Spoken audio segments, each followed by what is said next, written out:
Piggy looked up miserably from the dawn-pale beach to the dark mountain. Are you sure? Really sure, I mean. I told you a dozen times now, said Ralph. We saw it. Do you think we're safe down here? How the hell should I know? Ralph jerked away from him and walked a few paces along the beach. Jack was kneeling and drawing a circular pattern in the sand with his forefinger. Piggy's voice came to them, hushed. Are you sure? Really? Go up and see, said Jack contemptuously, and good riddance. No fear. The beast had teeth, said Ralph, and big black eyes. He shuddered violently. Piggy took off his one round of glass and polished the surface. What we going to do? Ralph turned toward the platform. The conch glimmered among the trees, a white blob against the place where the sun would rise. He pushed back his mop. I don't know. He remembered the panic fight down the mountainside. I don't think we'd ever fight a thing that size. Honestly, you know? We'd talk, but we wouldn't fight a tiger. We'd hide. Even Jack could hide. Jack still looked at the sand. What about my hunters? Simon came stealing out of the shadows by the shelters. Ralph ignored Jack's question. He pointed to the touch of yellow above the sea. As long as there's light, we're brave enough. But then? And now that thing squats by the fire as though it didn't want us to be rescued. He was twisting his hands now, unconsciously. His voice rose. So we can't have a signal fire? We're beaten. A point of gold appeared above the sea, and at once all the sky lightened. What about my hunters? Boys armed with sticks? Jack got to his feet. His face was red, and he marched away. Piggy put on his one glass and looked at Ralph. Now you done it. You been rude about his hunters. Oh, shut up. The sound of the inexpertly blown conch interrupted them, as though he were serenading the rising sun. Jack went on, blowing till the shelters were astir, and the hunters crept to the platform, and the little ones whimpered, as now they so frequently did. Ralph rose obediently, and Piggy, and they went to the platform. Talk, said Ralph bitterly. Talk, talk, talk. He took the conch from Jack. This meeting, Jack interrupted him. I called it. If you hadn't called it, I should have. You just blew the conch. Well, isn't that calling it? Oh, take it. Go on. Talk. Ralph thrust the conch into Jack's arms and sat down on the trunk. I've called an assembly, said Jack, because of a lot of things. First, you know now, we've seen the beast. We crawled up. We were only a few feet away. The beast sat up and looked at us. I don't know what it does. We don't even know what it is. The beast comes out of the sea, out of the dark. Trees. Quiet, shouted Jack. You, listen. The beast is sitting up there, whatever it is. Perhaps it's waiting? Hunting? Yes, hunting. Hunting, said Jack. He remembered his age-old tremors in the forest. Yes, the beast is a hunter. Only, shut up. The next thing is that we couldn't kill it, and the next is that Ralph said my hunters are no good. I never said that. I've got the conch. Ralph thinks you're cowards, running away from the boar and the beast, and that's not all. There was a kind of sigh on the platform, as if everyone knew what was coming. Jack's voice went up, tremulous yet determined, pushing against the uncooperative silence. He's like Piggy. He says things like Piggy. He isn't a proper chief. Jack clutched the conch to him. He's a coward himself. For a moment he paused and then went on. On top, when Roger and me went on, he stayed back. I went too. After, the two boys glared at each other through screens of hair. I went on too, said Ralph. Then I ran away. So did you. Call me a coward then. Jack turned to the hunters. He's not a hunter. He never have got us meat. He isn't a prefect, and we don't know anything about him. He just gives orders and expects people to obey for nothing. All this talk, shouted Ralph. Talk, talk. Who wanted it? Who called the meeting? Jack turned red in the face. His chin sunk back. He glowered up under his eyebrows. All right, then, he said in tones of deep meaning and menace. All right. He held the conch against his chest with one hand and stabbed the air with his index finger. Who thinks Ralph oughtn't to be chief? He looked expectantly at the boys ranged around who had frozen. Under the palms there was deadly silence. Hands up, said Jack strongly. Whoever wants Ralph not to be chief. The silence continued, breathless and heavy and full of shame. Slowly the red drained from Jack's cheeks, then came back with a painful rush. He licked his lips and turned his head at an angle so that his gaze avoided the embarrassment of linking with another's eye. How many think? His voice tailed off. The hands that held the conch shook. He cleared his throat and spoke loudly. All right, then. He laid the conch with great care in the grass at his feet. The humiliating tears were running from the corner of each eye. I'm not going to play any longer. Not with you. Most of the boys were looking down now, at the grass or their feet. Jack cleared his throat again. I'm not going to be part of Ralph's lot. He looked along the right-hand logs, numbering the hunters that had been a choir. I'm going off by myself. He can catch his own pigs. Anyone who wants to hunt when I do can come too. He blundered out of the triangle toward the drop to the white sand. Jack! Jack turned and looked back at Ralph. For a moment he paused, and then cried out, high-pitched, enraged, No! He leapt down from the platform and ran along the beach, paying no heed to the steady fall of his tears, and until he dived into the forest, Ralph watched him. Piggy was indignant. I've been talking. Ralph, and you just stood there like... Softly, looking at Piggy and not seeing him, Ralph spoke to himself. He'll come back. When the sun goes down, he'll come. He looked at the conch in Piggy's hand. What? Well, there. Piggy gave up the attempt to rebuke Ralph. He polished his glass again and went back to his subject. We can do without Jack Merridew. There's others besides him on this island. But now we've really got a beast. Though I can't hardly believe it. We'll need to stay close to the platform. There will be less need of him and his hunting. So now we can really decide on what's what. There's no help, Piggy. Nothing to be done. For a while they sat in depressed silence. Then Simon stood up and took the conch from Piggy, who was so astonished that he remained on his feet. Ralph looked up at Simon. Simon? What is it this time? A half sound of jeering ran around the circle and Simon shrank from it. I thought there might be something to do. Something we... Again, the pressure of the assembly took his voice away. He sought for help and sympathy and chose Piggy. He turned half toward him, clutching the conch to his brown chest.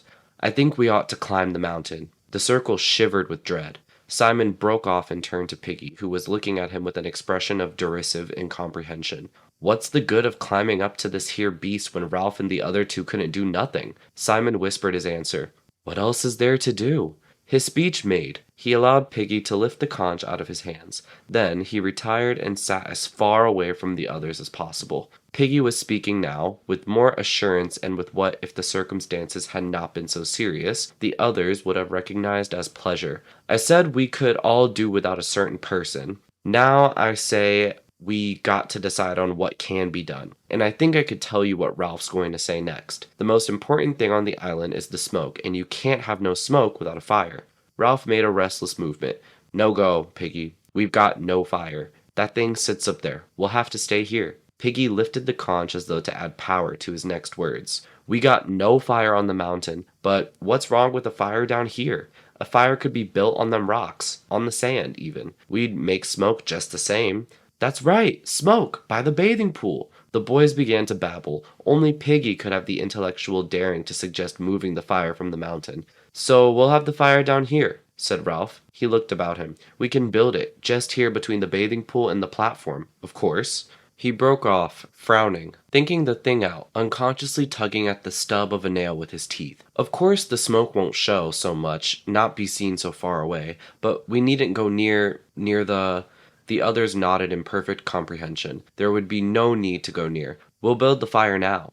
The greatest ideas are the simplest. Now there was something to be done. They worked with passion. Piggy was so full of delight in expanding liberty in Jack's departure, so full of pride in his contribution to the good of society, that he helped to fetch wood.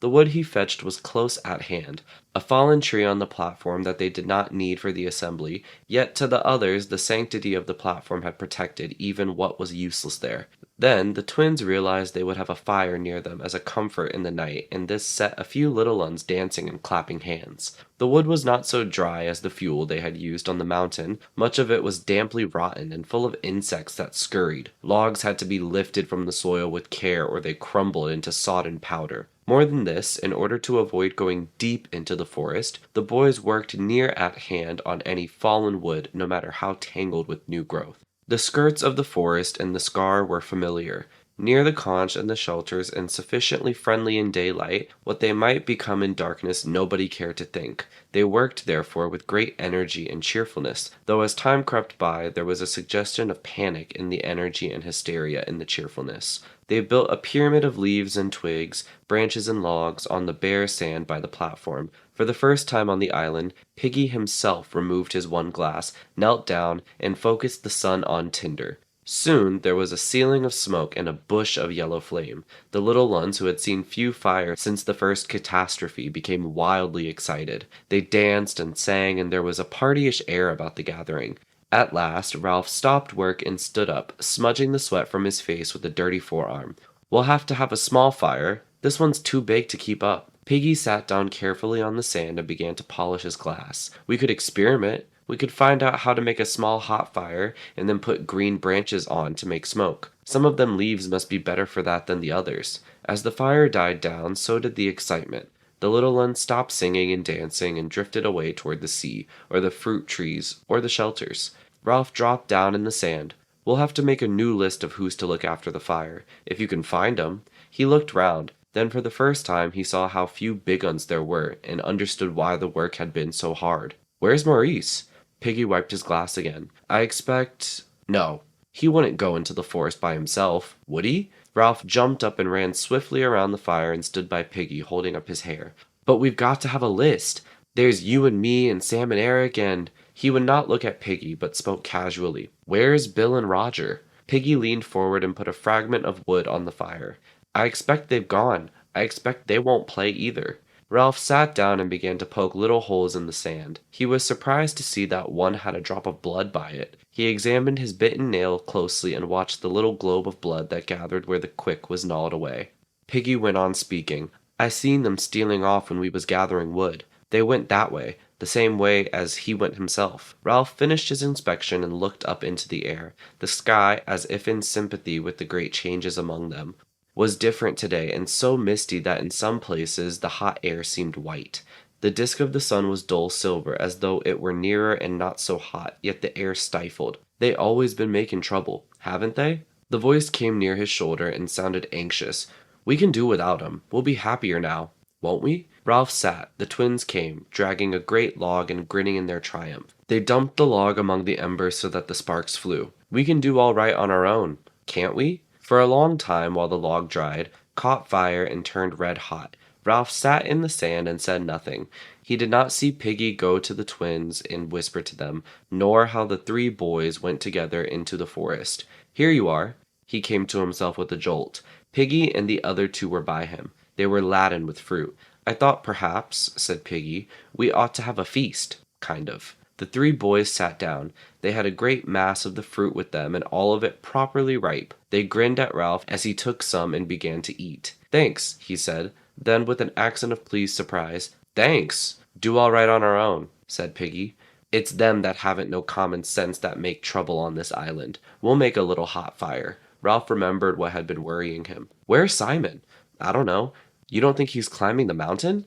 Piggy broke into noisy laughter and took more fruit. "He might be." He gulped his mouthful. "He's cracked." Simon had passed through the area of fruit trees, but today the little ones had been too busy with the fire on the beach, and they had not pursued him there. He went on among the creepers until he reached the great mat that was woven by the open space and crawled inside. Beyond the screen of leaves, the sunlight pelted down, and the butterflies danced in the middle their unending dance. He knelt down, and the arrow of the sun fell on him. That other time the air had seemed to vibrate with heat, but now it threatened. Soon the sweat was running from his long, coarse hair. He shifted restlessly, but there was no avoiding the sun. Presently he was thirsty, and then very thirsty. He continued to sit. Far off along the beach, Jack was standing before a small group of boys. He was looking brilliantly happy. "Hunting?" he said. He sized them up. Each of them wore the remains of a black cap, and ages ago they had stood in two demure rows, and their voices had been the song of angels. "We'll hunt. I'm going to be chief." They nodded, and the crisis passed easily. "And then, about the beast." They moved, looked at the forest. "I say this. We aren't going to bother about the beast." He nodded at them. "We're going to forget the beast." "That's right. Yes, forget the beast." If Jack was astonished by their fervor, he did not show it. "And another thing, we shan't dream so much down here. This is near the end of the island." They agreed passionately out of the depths of their tormented private lives. "Now listen. We might go later to the Castle Rock, but now I'm going to get more of the big uns away from the conch and all that. We'll kill a pig and give a feast." He paused and went on more slowly. "And about the beast, when we kill, we'll leave some of the kill for it. Then it won't bother us, maybe." He stood up abruptly. We'll go into the forest now and hunt. He turned and trotted away, and after a moment they followed him obediently. They spread out nervously in the forest. Almost at once Jack found the dung and scattered roots that told of pig, and soon the track was fresh. Jack signaled the rest of the hunt to be quiet and went forward by himself. He was happy and wore the damp darkness of the forest like his old clothes. He crept down a slope to rocks and scattered trees by the sea. The pigs lay, bloated bags of fat, sensuously enjoying the shadows under the trees. There was no wind, and they were unsuspicious, and practice had made Jack silent as the shadows. He stole away again and instructed his hidden hunters. Presently they all began to inch forward, sweating in the silence and heat. Under the trees, an ear flapped idly. A little apart from the rest, sunk in deep maternal bliss, lay the largest sow of the lot. She was black and pink, and the great bladder of her belly was fringed with a row of piglets that slept or burrowed and squeaked. 15 yards from the drove, Jack stopped, and his arm, straightening, pointed at the sow. He looked round in inquiry to make sure that everyone understood, and the other boys nodded at him. The row of right arms slid back. Now! The drove of pigs started up, and at a range of only 10 yards the wooden spears with fire-hardened points flew toward the chosen pig. One piglet, with a demented shriek, rushed into the sea, trailing Roger's spear behind it. The sow gave a gasping squeal and staggered up, with 2 spears sticking in her fat flank. The boys shouted and rushed forward. The piglets scattered, and the sow burst the advancing line and went crashing away through the forest. After her! They raced along the pig track, and the forest was too dark and tangled so that Jack, cursing, stopped them and cast among the trees. Then he said nothing for a time, but breathed fiercely so that they were awed by him, and looked at each other in uneasy admiration. Presently he stabbed down at the ground with his fingers. There! Before the others could examine the drop of blood Jack had swerved off, judging a trace, touching a bow that gave. So he followed, mysteriously right and assured, and the hunters trod behind him. He stopped before a covert. In there! They surrounded the covert, but the sow got away, with the sting of another spear in her flank. The trailing butts hindered her, and the sharp, cross-cut points were a torment. She blundered into a tree, forcing a spear still deeper, and after that any of the hunters could follow her easily by the drops of vivid blood. The afternoon wore on, hazy and dreadful, with damp heat, the sow staggering her way ahead of them, bleeding and mad, and the hunters followed, wedding to her in lust, excited by the long chase and the dropped blood. They could see her now, nearly got up with her, but she spurted with her last strength and held ahead of them again. They were just behind her when she staggered into an open space where bright flowers grew and butterflies danced round each other, and the air was hot and still.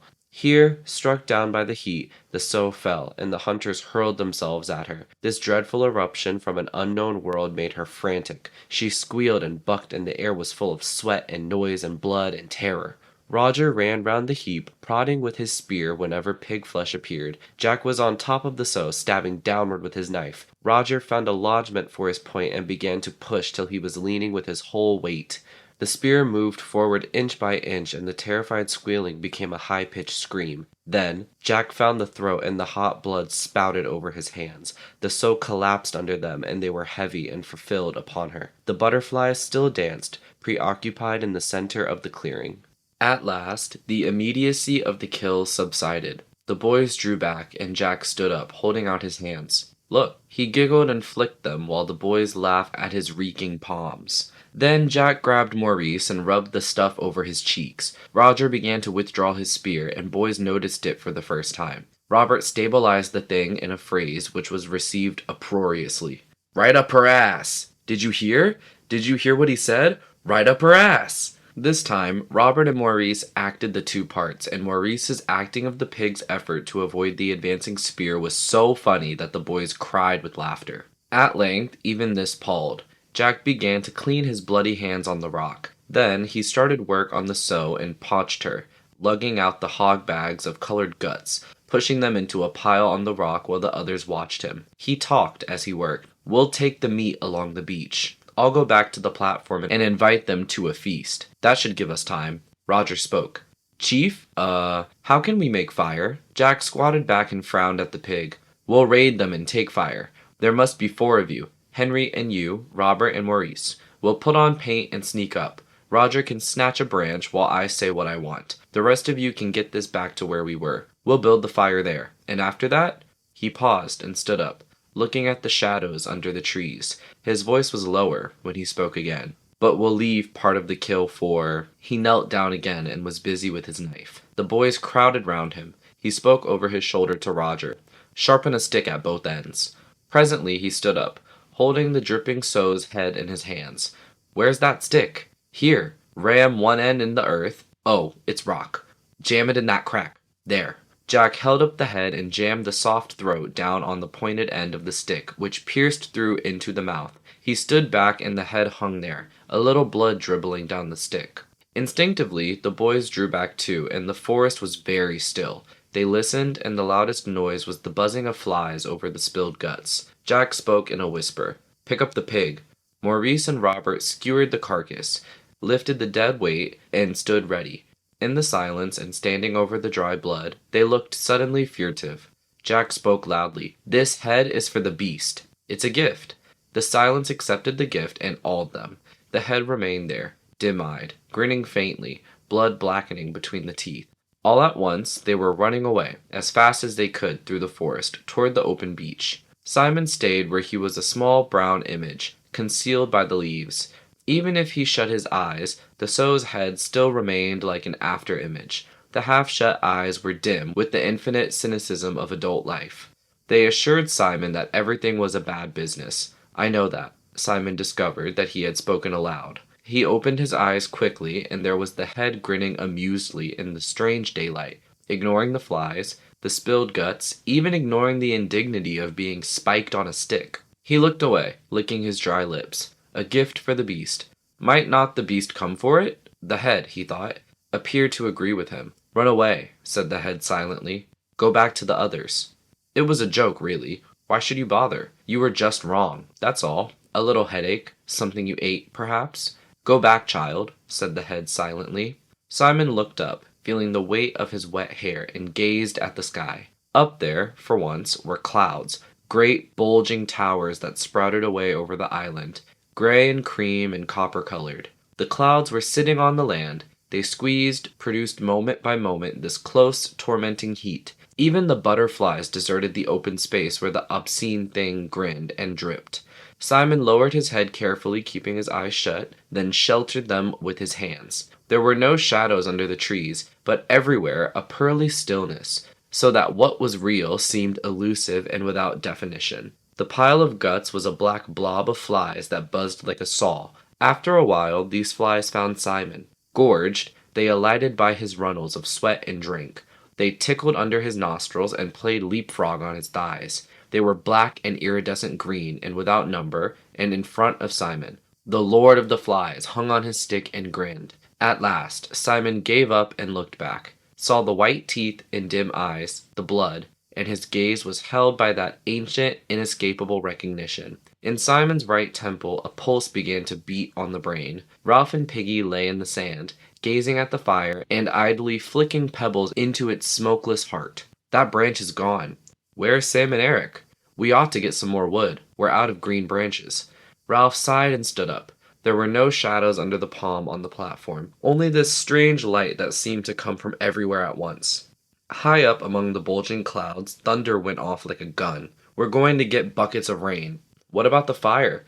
Ralph trotted into the forest and returned with a wide spray of green, which he dumped on the fire. The branch crackled, the leaves curled, and the yellow smoke expanded.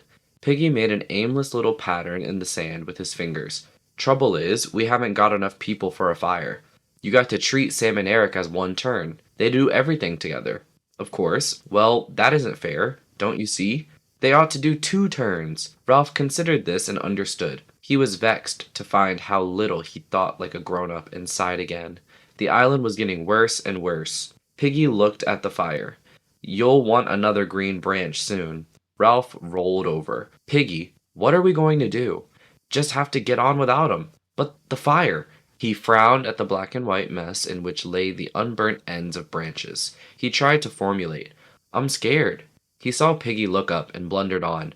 Not of the beast. I mean, I'm scared of that too, but nobody else understands about the fire. If someone threw you a rope when you were drowning, if a doctor said, take this because if you don't take it you'll die, you would, wouldn't you? I mean, of course I would.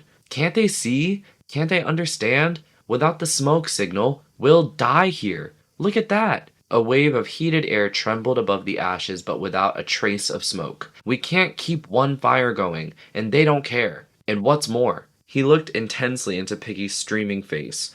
What's more, I don't sometimes. Supposing I got like the others, not caring, what you'd become of us. Piggy took off his glasses, deeply troubled. I don't know, Ralph. We just got to go on, that's all. That's what grown-ups would do. Ralph, having begun the business of unburdening himself, continued. Piggy, what's wrong? Piggy looked at him in astonishment. Do you mean the... No, not it. I mean, what makes things break up like they do? Piggy rubbed his glasses slowly and thought, when he understood how far Ralph had gone toward accepting him, he flushed pinkly with pride. I don't know, Ralph. I expect it's him. Jack? Jack. A taboo was evolving round that word too. Ralph nodded solemnly. Yes, he said. I suppose it must be. The forest near them burst into uproar. Demoniac figures with faces of white and red and green rushed out howling so that the little ones fled screaming. Out of the corner of his eyes, Ralph saw Piggy running.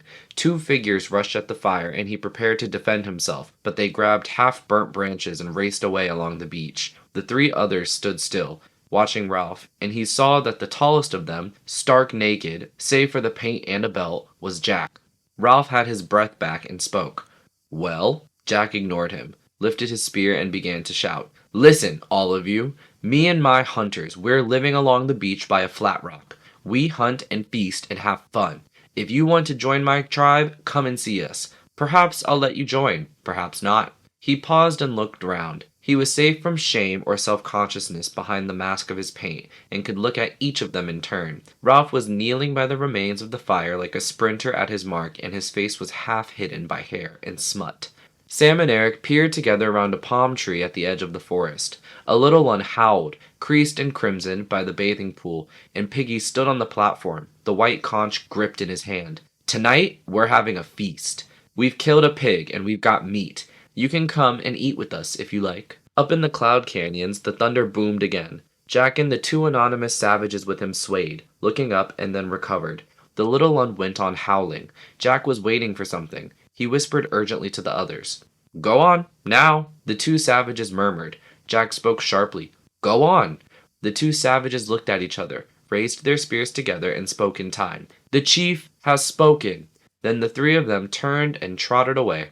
Presently, Ralph rose to his feet, looking at the place where the savages had vanished. Sam and Eric came, talking in an awed whisper. I thought it was... and I was... scared. Piggy stood above them on the platform, still holding the conch. That was Jack and Maurice and Robert, said Ralph. Aren't they having fun?